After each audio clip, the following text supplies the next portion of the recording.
Hi there. It's been a while. Well, hopefully not too long, because, you know, you've got all those reviews that you actually need to edit and upload, so maybe not too long, but it might be a while. Any case, hi. It's been a while.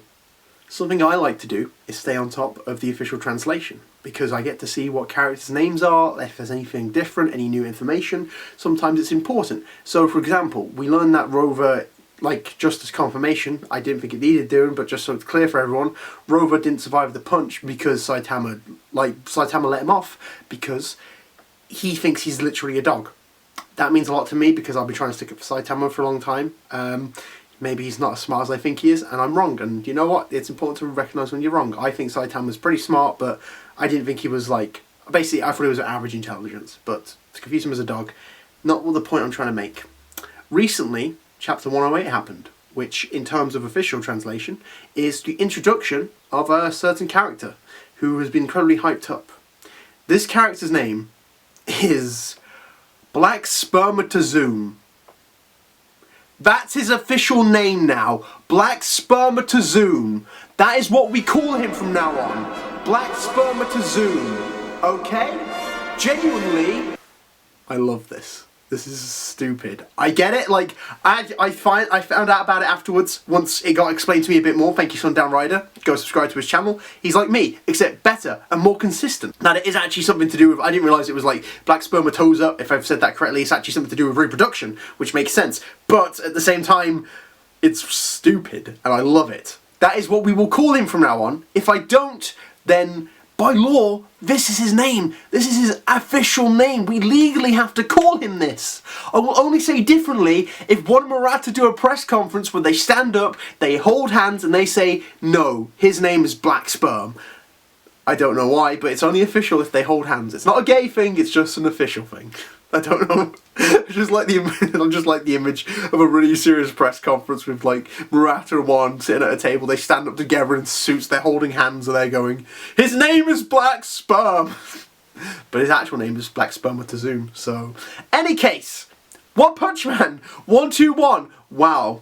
Okay, what a great way to waste time. And keep up viewer retention rates. Retention, the word that means...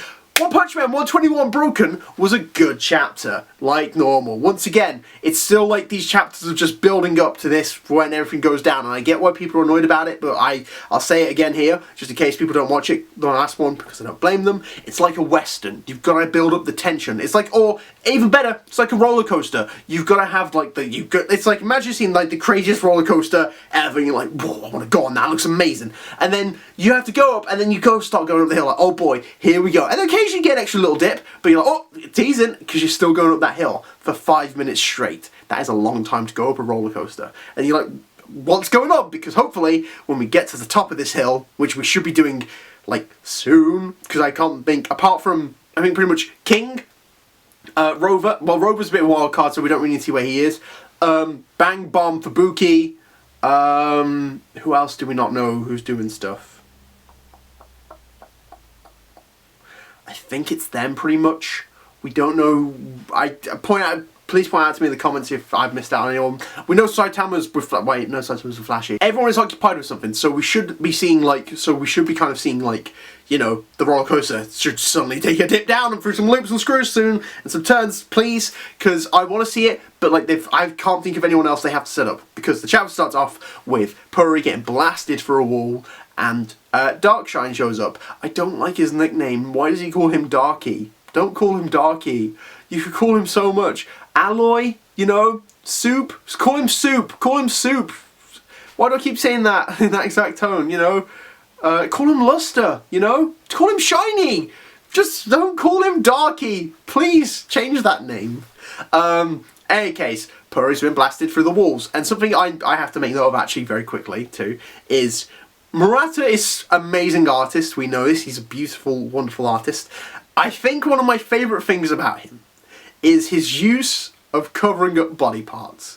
Because he can draw these amazing bits, but there's so many scenes in so many manga where, like, you know, someone's naked and they cover it up. How do they cover it up? Like rays of sunlight or steam from the bath. Murata gets so good with covering up nakedness. Like, just like the rocks perfectly covering Puri's area is so good. And then just even other bits as well. Like, I think back to a couple chapters ago where, like, Saitama meets the ninja duo, and they're just like perfectly covered up with water, just like raindrops right there. So good. Any case, Darkshine meets up with him, and then he goes on to say about how Garo is like this. He's a monster. He's easily a fight for any of the S classes.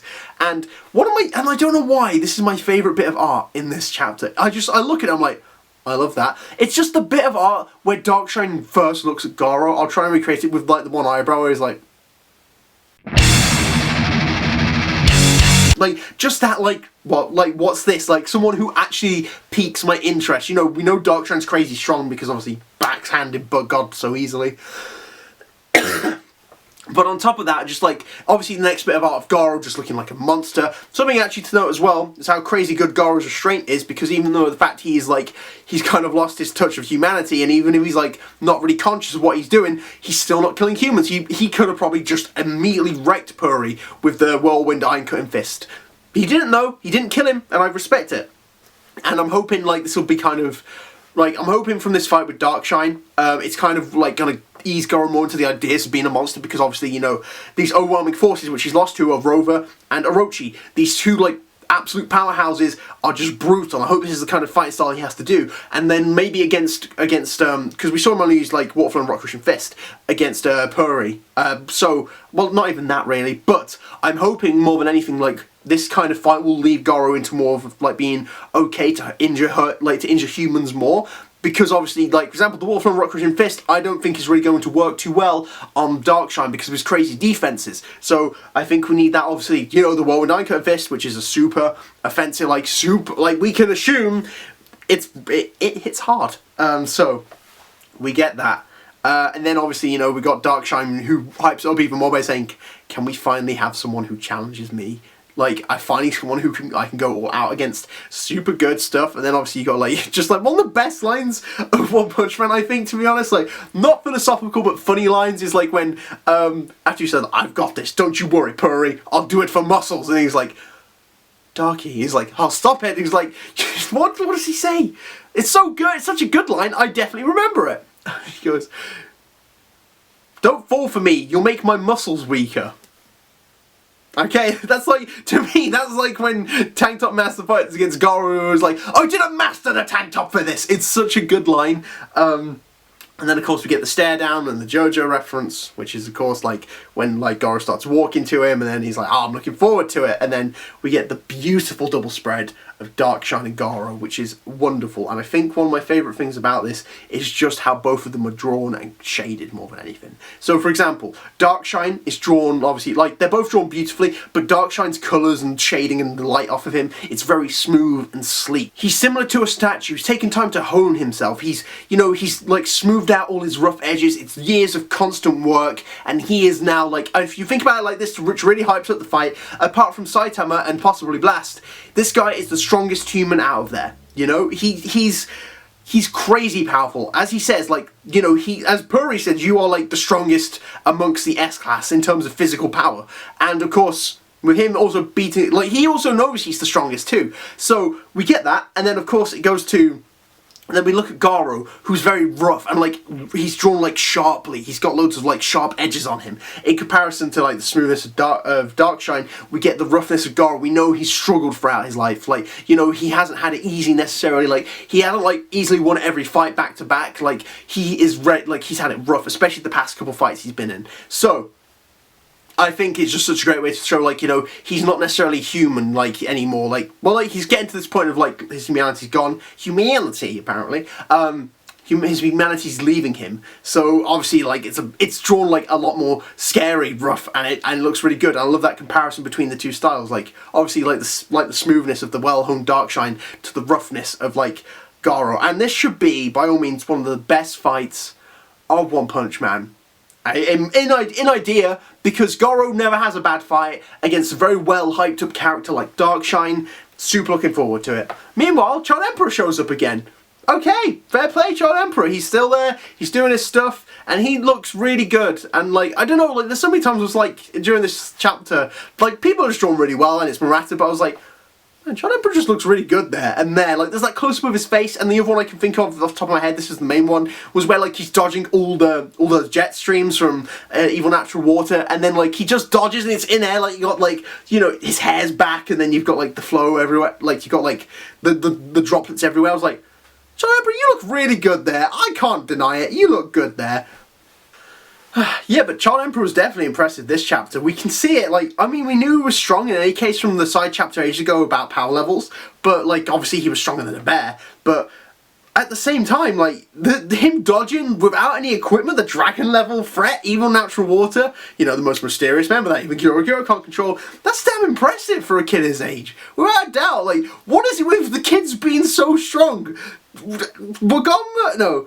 Tario outran Black Spermatozoon, and he's dodging Evil Natural Water, and straight away, because obviously he's smart, he's like, this is like pressurized jets.